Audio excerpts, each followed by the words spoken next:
सभी को सादर नमस्ते। सनातन वैदिक धर्म यूट्यूब चैनल में आप सभी का हार्दिक अभिनंदन। मित्रों, आप सभी को ज्ञात है कि सनातन वैदिक धर्म चैनल सत्य सनातन वैदिक धर्म के प्रचार प्रसार के लिए कार्य करता है। सत्य सनातन वैदिक धर्म अर्थात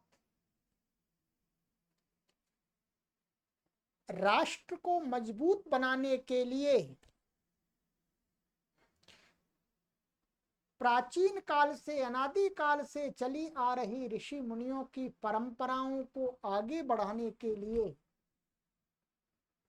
आत्मरक्षा के लिए, आत्म कल्याण के लिए, पर उपकार के लिए, समाज में जागृति पैदा करने के लिए जो जो कार्य कर्तव्य हैं उन कार्यों को आप तक पहुंचाते।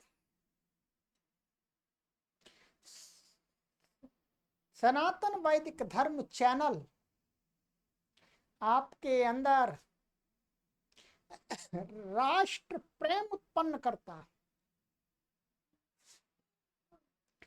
वैदिक धर्म के प्रति आपकी श्रद्धा, आस्था, निष्ठा को बढ़ाता है। तो मित्रों, एक कड़ी हम आरंभ करने जा रहे हैं इस चैनल पर। आप सभी इस कड़ी में अवश्य सम्मिलित होइएगा। आपको बहुत अपार लाभ होगा। एक पुस्तक है मेरे पास में, मुझे पुस्तक प्राप्त हुई है। इस पुस्तक का नाम है सेवा, व्रत, साध्य और साधना। दोबारा सुन लीजिएगा, सेवा, व्रत, साध्य और साधना। सेवा का व्रत, साध्य हमारा क्या है और साधना क्या है। इस पुस्तक को, माने इस हेडिंग की जो पुस्तक है, इसके जो राइटर हैं, लेखक हैं, वो हैं एकनाथ रानाडे। बहुत अच्छे एक साधक और एक सेवक हुए हैं, राष्ट्र प्रेमी हुए हैं, राष्ट्र भक्त हुए। उन्होंने गहन चिंतन किया है मित्रों, ध्यान रखिएगा। बहुत गहन चिंतन किया है राष्ट्र के विषय में, भारत देश के विषय में, सामाजिक पहलुओं पर, व्यक्तिगत पहलुओं पर, आत्मिक, पारलौकिक सभी पहलुओं पर इसमें विचार किया है। ये विचार मैं आप सभी तक पहुंचाऊंगा। शब्द मेरे होंगे, ध्वनि मेरी होगी, परंतु विचार एक नाथ रानाडे जी के होंगे। ध्यान रखेंगे, चिंतन उनका होगा, विचार उनका होगा, केवल शब्दों की ध्वनि मेरी होगी। ध्वनि इसलिए मेरी होगी कि मैं आपको भी उनके विचारों से जागृत करना चाहता हूं, आपके अंदर भी चेतना की मात्रा को उत्पन्न करना चाहता हूं, राष्ट्र धर्म से जोड़ना चाहता हूं, राष्ट्र प्रेम आपके अंदर कूट कूट करके भरना चाहता हूं। राष्ट्र के प्रति हमारा इतना प्रेम हो, समाज के प्रति हमारा इतना प्रेम हो कि हम हमेशा समाज की सेवा, राष्ट्र की रक्षा के लिए तत्पर रहें, भयभीत नहीं रहें, डरे नहीं। हमारे अंदर इतना चेतना का संचार हो कि हमारे राष्ट्र पर, हमारे देश पर, हमारी सभ्यता पर, हमारी संस्कृति पर कोई भी चोट आती है तो हम सीना तान करके खड़े हो जाए। इसके अंदर ऐसे विचार दिए हैं।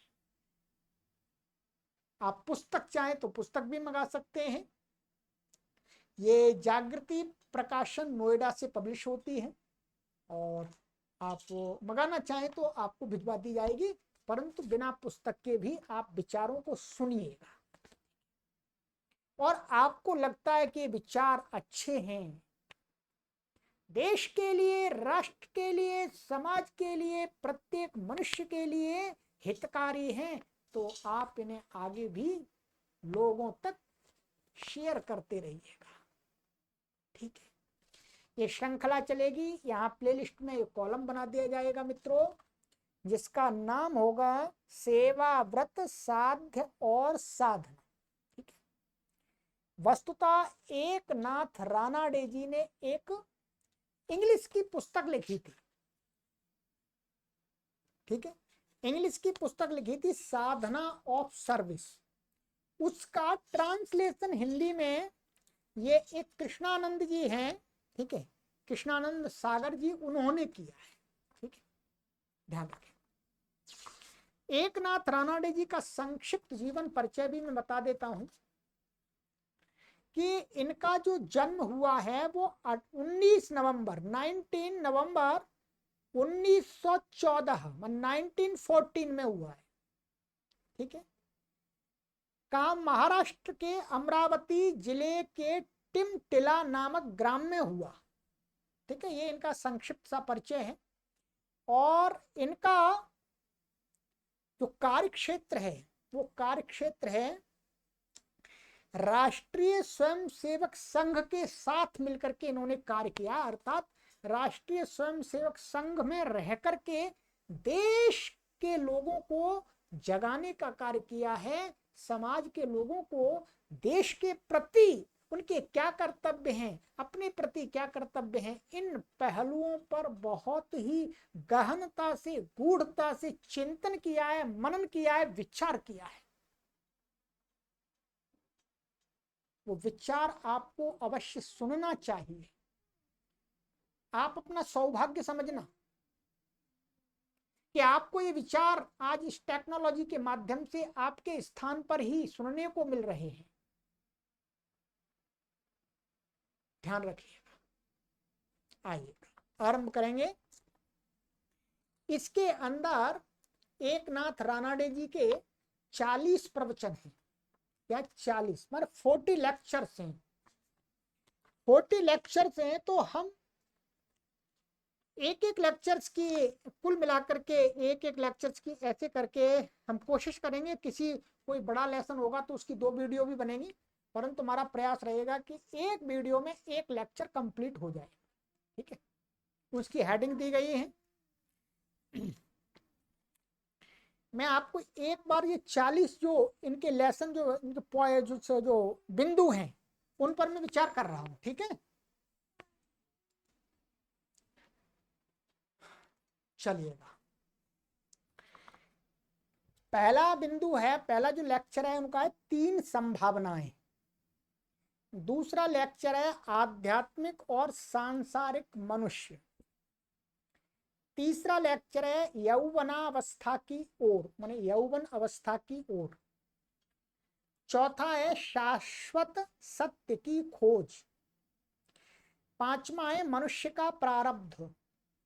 छठा है उद्देश्य पूर्ण जीवन जिए, जीवन का लक्ष्य, जीवन मूल्य, अनुशासन, क्रम से आप संख्या जोड़ते जाइएगा। संघर्ष ही जीवन है, शौर्य तथा कायरता, हमारी कमी असंगठन, भारत संगठित जीवन का निर्माता, निर्भय और आत्मविश्वासी बनो, निष्ठा माने बौद्धिक और व्यावहारिक निष्ठा, लोक संग्रह नंबर 1, लोक संग्रह नंबर 2। 18वां पॉइंट है सुव्यवस्थित मन 1, 19वां है सुव्यवस्थित मन 2। इस प्रकार से डिवाइड किया है। 20 संगठन और व्यक्ति स्वातंत्र्य, 21 अनुकूल वातावरण का महत्व, 22 संगठन का आधार कार्यकर्ता संवर्ग, 23 पारिवारिक भावना, 24 सेवा संगठन के लक्षण, 25 सेवा व्रत,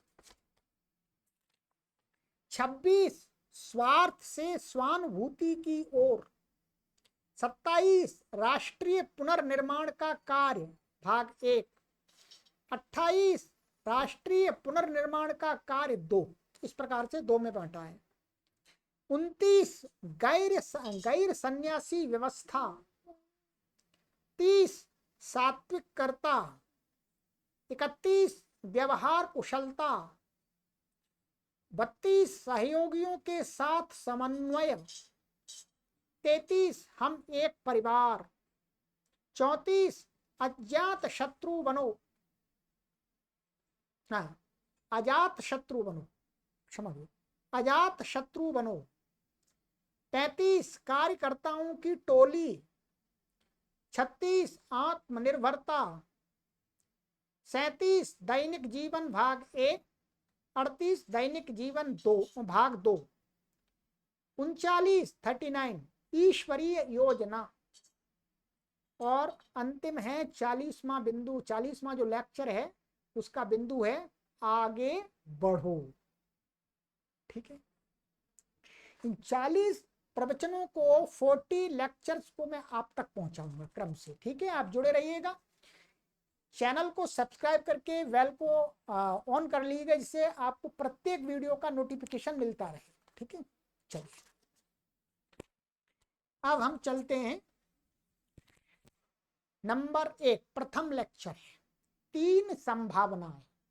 ये 3 संभावनाएं क्या है, इस पर इन्होंने विस्तार से चिंतन किया। चलिएगा, आज मैं कुछ आरंभिक बातें आप लोगों के सामने रखूंगा जो कि आपके प्रशिक्षण एवं स्वाध्याय के लिए आवश्यक हैं। आप लोग अपने परिवारों और पारिवारिक संबंधों को पीछे छोड़कर देश के सुदूर दक्षिणी सिरे पर आ गए हैं। कहीं शिविर चला है, वहां पर इन्होंने लेक्चर दिए हैं, उसकी बात कर रहे हैं। वह यही एक तथ्य कुछ बातों को इंगित करता है, संकेत देता है। एक बात तो निश्चित ही यह है कि आप में सेवा करने की उमंग है। जो शिविर में लोगों ने भाग लिया उनको बता रहे हैं कि आप दूर से आकर के दक्षिणी भाग में, भारत के दक्षिणी भाग में आकर के एकत्रित हुए हैं, तो आपके अंदर कहते हैं कि सेवा करने की उमंग तो है, तभी आप दूर चलकर आए। सेवा प्रचलित अर्थ में नहीं, जो वर्तमान में सेवा का जो अर्थ ले रहे वो नहीं, वरन अधिक व्यापक एवं श्रेष्ठ अर्थों वाली सेवा। सेवा की यह उमंग सकारात्मक है। यह 3 प्रकार की हो सकती है। तो सेवा की जो उमंग है वो 3 प्रकार की हो सकती है। सेवा कैसे? नंबर 1 समाज की सेवा, नंबर 2 राजनैतिक सेवा, नंबर 3 आध्यात्मिक सेवा अथवा आत्म की साधना, आत्म साधना। 3 प्रकार से सेवा कर सकते। इन तीनों में से सामाजिक सेवा की उमंग भारतीय समाज में व्याप्त सामाजिक बुराइयों के कारण जागृत होती है। ठीक है, क्या कह रहे हैं?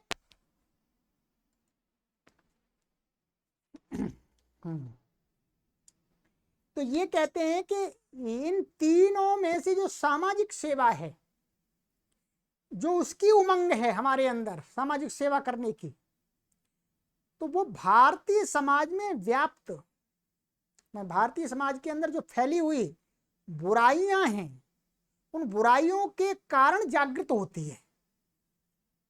इस बात को समझिएगा। हम सामाजिक सेवा करना चाहते हैं, हमारे अंदर एक टीस पैदा होती है। कब पैदा होती है? जब हम समाज की बुराइयों को देखते हैं, समाज के अंदर समाज के अंदर जो लोग हैं उनके अंदर बुराइयां देखते हैं। बुराइयां अनेक प्रकार की हैं, उनमें से किसी भी बुराइयों को देख करके हमारे अंदर कुछ पीड़ा होती है, कुछ कष्ट होता है। तो उन बुराइयों के कारण से वो हमारी जो उमंग है वो पैदा होती है कि नहीं, इन बुराइयों को समाप्त करने के लिए हमें कुछ करना चाहिए। ठीक है। सामाजिक बुराइयां जैसे दहेज, अंधविश्वास, छुआछूत, ऊंच नीच, मदिरापान, शोषण, अन्याय आदि से पीड़ित लोगों के प्रति सहानुभूति एवं भ्रातृत्व का भाव, भ्रातृत्व माने अपनेपन का भाव, एक ऐसा भाव है जो बुराइयों को दूर करने के लिए समाज सेवा में अपना जीवन समर्पित करने के लिए हमारे अंदर उमंग पैदा करता है। सब कुछ छोड़ छाड़ करके मनुष्य समाज की सेवा में लग जाता है। वो क्या है, समाज के अंदर जो अनेक प्रकार की बुराइयां व्याप्त हैं, उन बुराइयों को जब हम देखते हैं और उन जिन लोगों के अंदर बुराइयां हैं उन लोगों के प्रति हमारी सहानुभूति है, हम उन्हें अपना समझते हैं। जब हम उन्हें अपना समझते हैं, उनके अंदर बुराइयां देखते हैं तो हमें कष्ट होता है और हमारे अंदर उन बुराइयों को दूर करने के लिए सामाजिक सेवा करने की उमंग पैदा होती है। बहुत गहरी बात कही है, ध्यान रखिए। तुमने कुछ इतिहास पढ़ा है, ये अपने शिविरार्थियों से एक तरह से बात कर रहे हैं, ठीक है, ध्यान रखेंगे। तुम अपनी मातृभूमि के प्राचीन वैभव से भी परिचित हो। ये भारत देश कितना समृद्धशाली था, इससे भी हम यदि इतिहास को हमने पढ़ा है सभी ने तो जानते हैं। तुमने निसंदेह अपने राष्ट्र जीवन की दुर्बलताओं को देखा है, जिनके कारण आज यह देश इस दयनीय अवस्था को प्राप्त हुआ है। तुम अपने इस देश के प्रति गौरव अनुभव करते हो, परंतु साथ ही अपने समाज में व्याप्त बुराइयों को, दुर्गुणों को देखकर तुम्हारा हृदय व्यथित हो जाता है, दुखी हो जाता है। अतः अपने इस राष्ट्र को पुनः इसका गत वैभव प्राप्त कराने के लिए कुछ करने की उमंग पैदा होती है मनुष्यों के हमारे अंदर। यह देशभक्ति की उमंग है, देश की सेवा करने की उमंग है कि ये मेरा संपूर्ण भारत देश, इसके अंदर जो मेरे भाई और बहन सभी लोग हैं, प्रत्येक भारतवासी मेरा भाई है, प्रत्येक भारतवासिनी मेरी बहन या माता है। यदि उनको कोई कष्ट हो रहा है, कोई दुख हो रहा है, तो वो मुझे कष्ट हो रहा है, मुझे दुख हो रहा है, वो मेरी पीड़ा है, इसे मुझे दूर करने का प्रयत्न करना चाहिए, पुरुषार्थ करना चाहिए। ये ध्यान रखिएगा, ठीक है।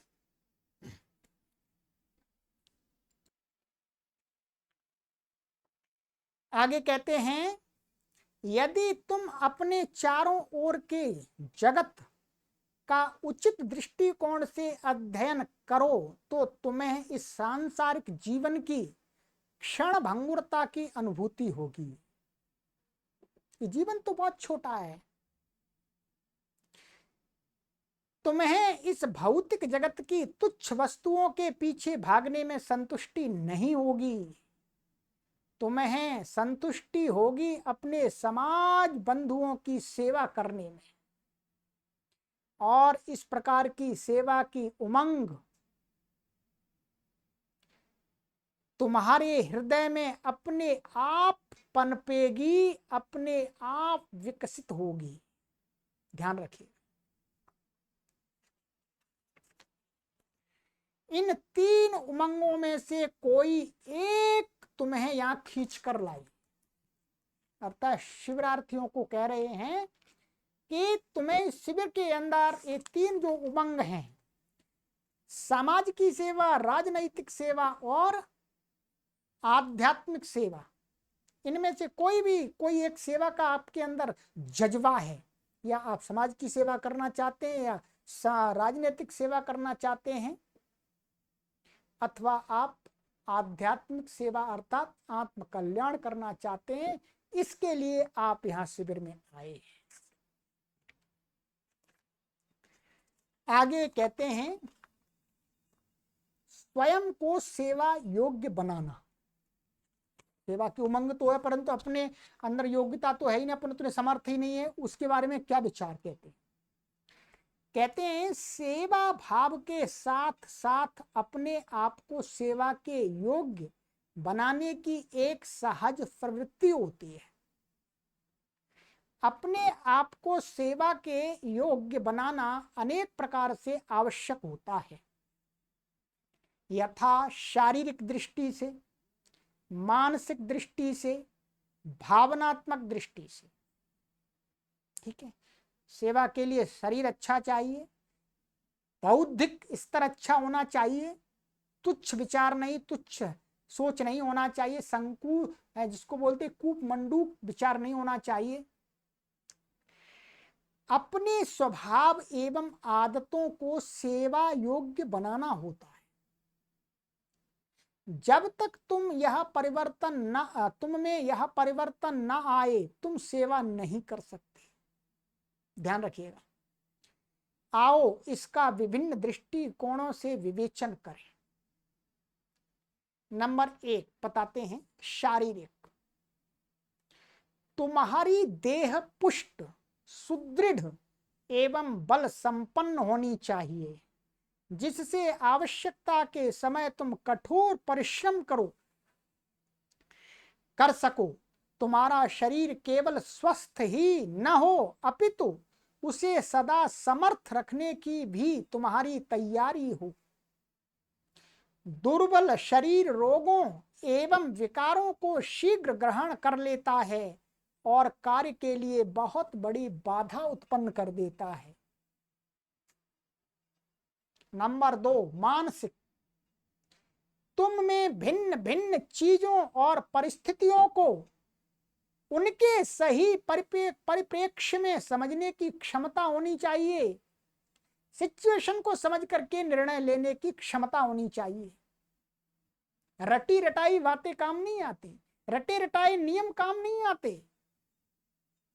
अपना बौद्धिक स्तर ऐसा होना चाहिए कि सामने जैसी स्थिति है वैसा ही निर्णय लेकर के उस समस्या का समाधान करो।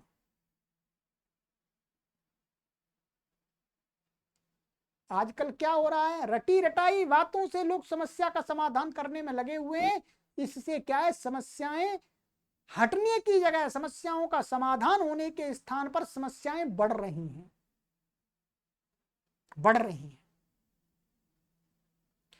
पुस्तक लेकर के लोग कथाएं वांच रहे हैं। ठीक है, ये लिखा है इसमें, ये प्रमाण है, ये प्रमाण है। वो प्रमाण कार्य नहीं करेंगे भाई। देश काल परिस्थिति के अनुसार निर्णय बदलने पड़ते हैं, तभी जीवन में सफलता मिलती है। तो कहते हैं तुम में भिन्न भिन्न चीजों और परिस्थितियों को उनके सही परिप्रेक्ष्य में समझने की क्षमता होनी चाहिए। इसके लिए तुम में तीक्ष्ण बुद्धि का होना आवश्यक है। तुमको कार्य विधि का ज्ञान होना चाहिए। तुम में ऐसी योग्यता होनी चाहिए कि सेवा करते समय तुम व्यक्तियों और उनकी समस्याओं को उचित ढंग से समझकर हल कर सको। प्रशासनिक व्यवस्था का तुम्हें पूर्ण ज्ञान होना चाहिए। तुम में सही और प्रभावी ढंग से अपना दृष्टिकोण प्रस्तुत करने की योग्यता अपेक्षित है। सुचारू रूप से लिखने और बोलने की क्षमता भी अत्यंत आवश्यक है। तुम में न केवल कार्यक्रमों की योजना करने एवं व्यय आदि की व्यवस्था की योग्यता हो, वरन उन योजनाओं को क्रियान्वित करने और समुचित हिसाब किताब रखने की भी सामर्थ्य होनी चाहिए।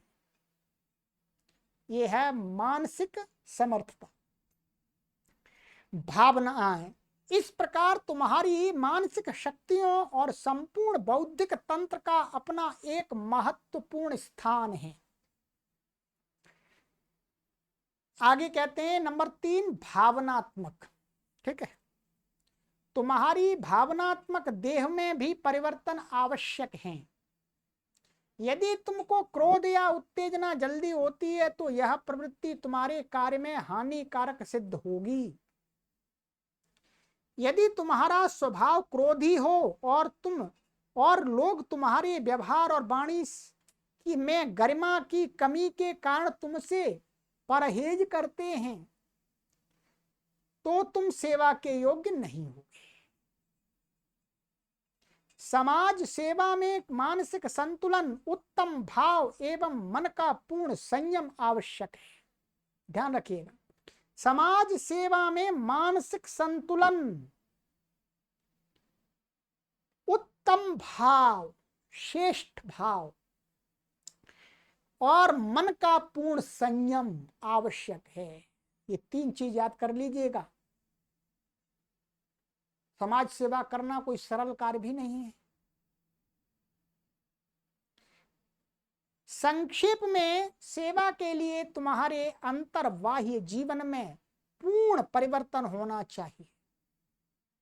यह आवश्यक है कि तुम मानसिक रूप से अपने अन्नमय, प्राणमय, भावमय और मनोमय कोशों को नियंत्रित करने के लिए तैयार हो। जिनमें अपने आप को उचित ढंग से परिवर्तन करने की इच्छा तीव्र नहीं होती, उनके लिए यह बहुत कष्टदायक होता है। यह कार्य बहुत कष्टदायक होता है।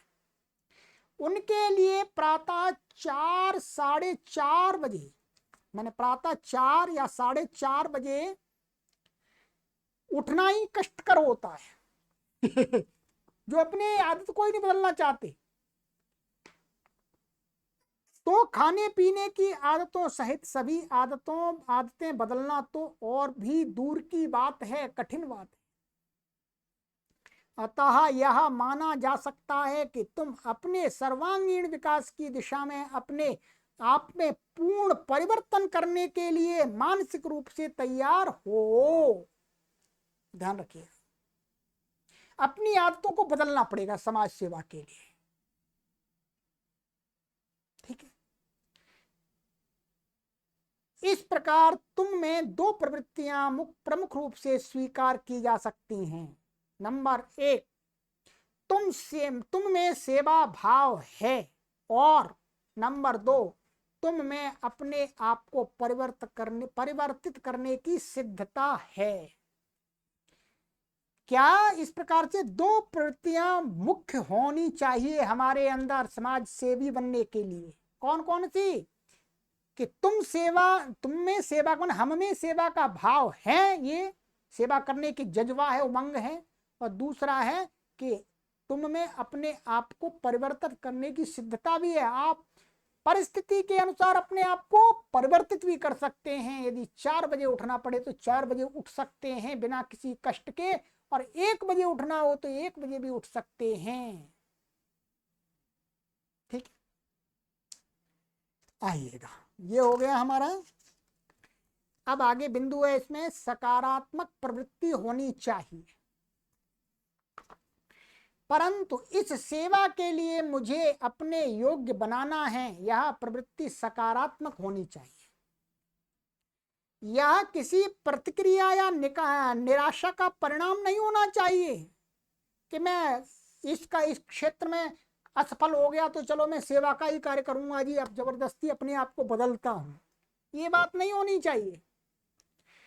एक दिन एक युवक ने मुझे पत्र लिखा, किसी एक घटना सुना रहे हैं कि वह एक अच्छी नौकरी के लिए तैयारी कर रहा था, परंतु डॉक्टरी परीक्षण से पता लगा कि उसके फेफड़ों में विकार के कारण वह मन विकर्ण कोई खराबी के कारण वह उस नौकरी के लिए योग्य नहीं है। उसने इससे यह निष्कर्ष निकाला कि वह वैवाहिक जीवन के लिए भी योग्य नहीं है। ठीक है। अतः उसने विवेकानंद केंद्र में प्रवेश चाहा। कोई फेफड़े खराब है तो विवाह भी क्या करेगा, और समाज सेवा के लिए जीवन समर्पित करने की इच्छा प्रकट की उसने। जो विवेकानंद जी के सेंटर हैं जो बने हुए हैं, परमहंस आदि सेवा जो केंद्र हैं उनमें, तो उसने वहां कहा कि भाई हम सेवा करना चाहते हैं। उसका निर्णय स्वागत योग्य है, इसमें तो कोई संदेह नहीं, परंतु उसका निर्णय निराशा एवं विवशता के कारण हुआ है, यह भी सत्य है। अर्थात वो नौकरी नहीं मिल सकती है, उसकी निराशा है, विवाह भी नहीं करता इस कारण से, व्यवस्था है उसकी, तो अब क्या करे बेचारा, यही सेवा ही कर ले। परंतु उसका भाव तो ठीक है, भाव ठीक है, भाई अब मैं उसके योग्य नहीं हूं तो चलो मैं सेवा ही कर लूं देश के लिए। मुझे एक मजेदार घटना स्मरण आई। एक मध्यरात्रि को 12 बजे कुछ मित्र एक बैठक से लौटते समय एक जलपान गृह में गए। जलपान जहां नाश्ता पानी करते हैं। जलपान गृह के मालिक ने उन्हें भोजन खिलाने में कुछ अधिक ही उत्साह दिखा दिया। उसने कहा कि वह उनसे रसगुल्लों का कोई पैसा नहीं लेगा। रसगुल्ले खिलाते समय उसके मुख से अचानक निकल गया कि जो रसगुल्ले बच जाएंगे वे कुत्ते को खिलाने पड़ेंगे। अब इसकी विवेचना की और अधिक आवश्यकता नहीं है। ये कह रहे हैं कि भाई एक घटना सुना रहे हैं कि भाई किसी मध्यरात्रि को 12 बजे को मित्र के घर लौटते समय एक जलपान गृह में गए, तो वहां पर जलपान गृह का जो मालिक था उसने कुछ भोजन खिलाने के लिए उत्साह दिखाया और उसने कहा कि भाई उसने कि जो भी आप उनमें से रसगुल्ले खाएंगे उसका कोई पैसा नहीं लगेगा। रसगुल्ले खिलाते समय उसके मुख से अचानक ये भी निकल गया कि रसगुल्ले जो बच जाएंगे वो कुत्ते खाएंगे। तो अब समझ लीजिएगा अधिकतर लोगों की प्रवृत्ति क्या होगी कि भाई खा लो, अब तो सारे निपटा के ही चलो, चाहे बीमार बेशक हो जाओ। ये कहने का तात्पर्य है, जब भौतिक जीवन के अन्य सभी लाभों का मार्ग अवरुद्ध हो गया हो, तब सेवा का पथ अपनाना सेवा की सकारात्मक प्रवृत्ति का द्योतक नहीं। हाँ, सेवा कर सकते हैं, ठीक है।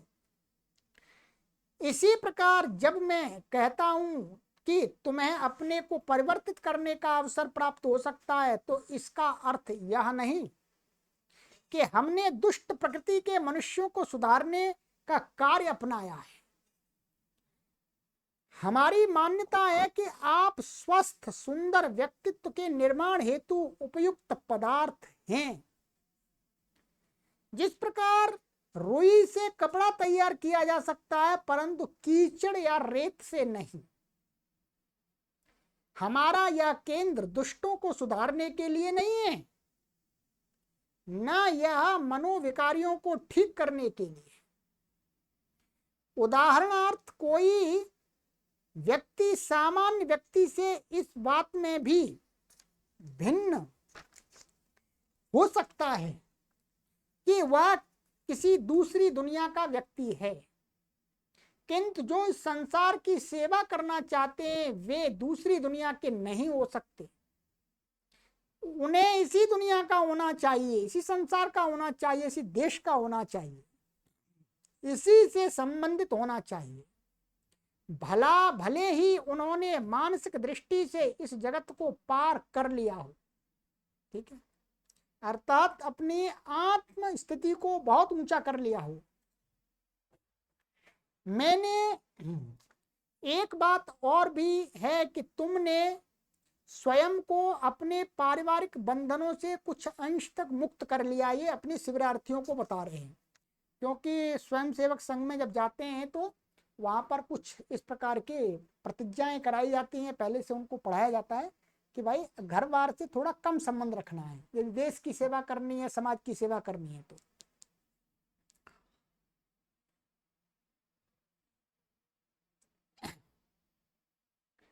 यदि तुम 10 बार प्रतिदिन अपने घर के बारे में सोचते हो तो मेरे विचार से तुम्हें घर पर वापस चले जाना चाहिए। ठीक है, मैंने यह सब इसलिए कहा कि तुम स्वयं अपने अंदर झांक सको और पता लगा सको कि तुम यहाँ शिक्षा प्राप्त करने के लिए उपयुक्त पात्र हो। यह तुम्हारे जीवन का सबसे महत्वपूर्ण समय है। यहाँ की शिक्षा तुम्हारे अंदर सद्प्रवृत्तियों को दृढ़ करने के लिए है। वास्तव में यह एक उद्देश्यपूर्ण शिक्षा है जिससे सामान्यतः वर्षों लग जाते हैं, किंतु हमने अपने उद्देश्य के अनुकूल इसे अति संक्षिप्त बनाया है। तुम्हें स्वाध्याय, चिंतन, मनन, ध्यान के लिए काफी समय मिलेगा शिविर के अंदर। यदि किसी को ऐसा लगे कि वह गलत स्थान पर आ गया है तो वह यह स्थल छोड़ सकता है। जिनमें यहाँ की शिक्षा के प्रति लगन है, जो इसके प्रति समर्पित हैं, सच्चे हैं, उन्हें यहाँ देखकर मुझे आनंद होगा। अतः मेरी इच्छा है कि यहाँ की समय सारणी, अनुशासन और व्यवस्था पूर्णतः पालन हो। ये उन्होंने अपने शिविर के अंदर, जो राष्ट्रीय स्वयंसेवक के शिविर लगते हैं उसके अंदर दिया गया ये उनका अपने शिविरार्थियों को प्रथम भाषण है, प्रथम प्रवचन है। ठीक है, मुख्य रूप से हमें ये समझ में आ रहा है कि हमारे अंदर समाज सेवा, राजनैतिक सेवा अथवा आध्यात्मिक सेवा, कोई भी तीनों में से हो, वो हमारे अंदर से उत्पन्न हुई हो, क्षणिक नहीं होनी चाहिए, स्थायी होनी चाहिए। और सेवा को करने के अनुकूल हमें अपने आप को परिवर्तित करना, अपनी आदतों को ढालना भी स्वभावतः आना चाहिए, कष्ट का अनुभव नहीं करना चाहिए। तब चल करके हम इस सेवा व्रत में, सेवा माने समाज सेवा अथवा राजनीतिक सेवा में सफल हो सकते हैं और अपने देश को अपना जीवन समर्पित करके अपने आप को धन्य कर सकते हैं, अपना जीवन सफल बना सकते हैं। ठीक है, तो आइएगा मित्रों, हम आपसे यही निवेदन करेंगे कि इससे हमें ये शिक्षा मिलती है कि जब हम समाज का लोगों का गहनता से अध्ययन करते हैं, दृष्टि डालते हैं, बुराइयां अधिक देखते हैं, तो फिर हमारा मन उबल उठता है, दुखी उठता है। उनकी बुराइयों को दूर करने के लिए हमारे अंदर एक उमंग पैदा होती है, तो वही होती है समाज की सेवा की उमंग। राजनीति में भ्रष्टाचारियों को देख करके के भ्रष्टाचारी राजनेता समाज के लोगों के कष्ट बढ़ा रहे हैं, उनको देख करके भी हमारे अंदर राजनैतिक सेवा की जो इच्छा पैदा होती है, वास्तव में वो इच्छा होनी चाहिए। ऐसी नहीं है भ्रष्टाचार नेता कर रहा है, चलो हम भी चलते हैं इसी रास्ते में, हम भी भ्रष्टाचार कर लेंगे, ये राजनैतिक सेवा नहीं है, ध्यान रखिएगा। ऐसे आत्म कल्याण की सेवा, आध्यात्मिक सेवा। चलिएगा, तो आगे का हमारा दूसरा जो बिंदु है, दूसरा जो उनका प्रवचन है वो है आध्यात्मिक और सांसारिक मनुष्य। ठीक है, चलिएगा, आगे की कक्षा में मिलते हैं, आगे के प्रवचन में मिलते हैं। आप सभी को सादर नमस्ते।